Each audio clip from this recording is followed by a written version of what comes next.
সেই জন্য আমি বিশেষ অনুরোধ রাখবো যে 5 তারিখের বিএনপি যাতে প্রাধান্য পায়।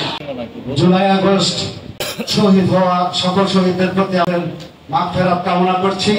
আজকে এই সময়ে বাংলাদেশ জাতীয়তাবাদী দল কালীগঞ্জ থানা এবং পৌর শাখার দ্বিবার্ষিক সম্মেলনের আজকের সবার বিপ্লবী সভাপতি কালীগঞ্জ থানা বিএনপির সভাপতি জনাব হুমায়ুন মাস্টার সাহেব, আমাদের প্রধান অতিথি জননেতা সাবেক এমপি জনাব হযরত মিলন ভাই, বিশেষ অতিথি সাবির ভাই সহ সিনিয়র জেলা থানার নেতৃবৃন্দ উপস্থিত রয়েছেন। আমাদের সামনে যারা উর্বর মাটির উর্বর ফসল আগামী দিনে গড়ে উঠাবেন, উঠাতে গিয়ে যে সর্বোচ্চ ভূমিকা রাখবেন সেই সহযোদ্ধা ভাইয়েরা, তার বাইরে অনেক সহযোদ্ধা যারা বিগত দিনে আমাদের চাইতে অনেক ত্যাগ শ্রম দিয়ে এই 16-17 বছর পাড়ি দিয়েছেন, সকলকে আমার ব্যক্তিগত পক্ষ থেকে বিপ্লব মাখা সংগ্রামী অভিনন্দন জানাচ্ছি।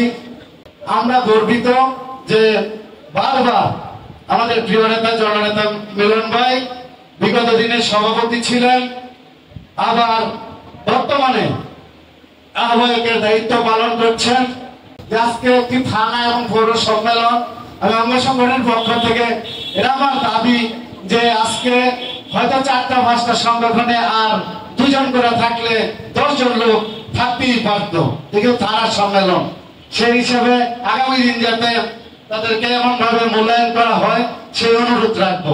আজকে আরেকটি কথা বলছি যে বিগত দিনে বিগত যে নির্বাচন হয়েছে আমাদের এই কালীগঞ্জ থানা এবং পৌর অনেক দায়িত্বশীল পদধারী অনেক লোক দেখেছি বিভিন্ন ভাবে যে তারা নৌকা অথবা ট্রাকের নির্বাচন করেছে, পাশাপাশি বিভিন্ন চেয়ারম্যান নির্বাচনে নৌকা মার্কার পক্ষেও অনেকে সক্রিয় ভূমিকা রেখেছে। আজকে বিগত সময় সেই কর্মের কোন বিচার অনেকাংশে আমরা দেখতে পাইনি। আজকে এই 5 তারিখের পরে 6 তারিখে এত বিএনপি হয়েছে যাদেরকে 5 তারিখের আগে কোনোভাবেই ডাকার পরে খোঁজার পরে ফোন দেওয়ার পরে পাওয়া যেত না, তারাও আজকে এমন বিএনপি হয়েছেন যারা 16 বছরে যারা ছিল তারা এখন জায়গা পাচ্ছে না। এক সংগ্রাম শেষ করে স্বৈরাচার শেখ হাসিনার পতন ঘটানো হয়েছে। আরেক সংগ্রামের মাধ্যমে আগামী দিনে দেশনেত্রী বেগম খালেদা জিয়াকে প্রধানমন্ত্রী বানাতে হবে, জননেতা হযরত মিলন ভাইকে এমপি বানাতে হবে। সেই সংগ্রাম কিন্তু আমাদের শেষ হয়ে যায়নি, সেই সংগ্রাম আমাদের আবার নতুন করে শুরু করতে হবে।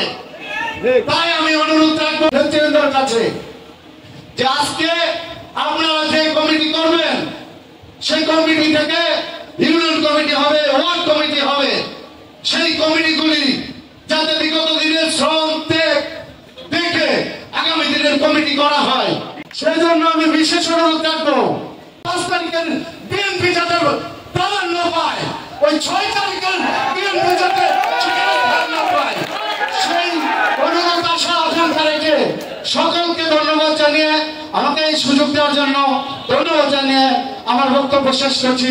খোদা হাফেজ। বাংলাদেশ জিন্দাবাদ, বাংলাদেশ জাতীয়তাবাদী দল জিন্দাবাদ, শহীদ প্রেসিডেন্ট জিয়াউর রহমান অমর হোক, দেশনেত্রী বেগম খালেদা জিন্দাবাদ, তারুণ্যের অহংকার জননেতা তারেক রহমান জিন্দাবাদ। আসসালামু আলাইকুম।